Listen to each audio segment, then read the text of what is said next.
না নানিরা খরচ নিবার কইছে। তোর নানি তো কবই। এই কি খরচ রে?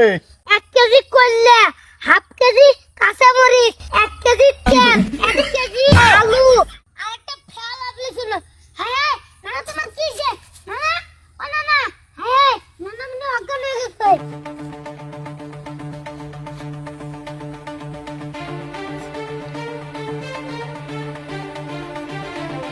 না না কি উড়া উড়া তোমার কি ছিল? এই তোর এই খরচ কারা কইয়া দিছে রে? কে নানি দিছে? এই ইনকাম তো করে না তোর নানি, ইনকাম করি আমি। এর ঠেলাটা যে কি বুঝিও আমি। ও তো লেখা দিবার পাইলেই বাঁচে। তোমার কথাটা ঠিক আছে, কিন্তু খরচ না করলে খাবার কি? হ্যাঁ নাকবো,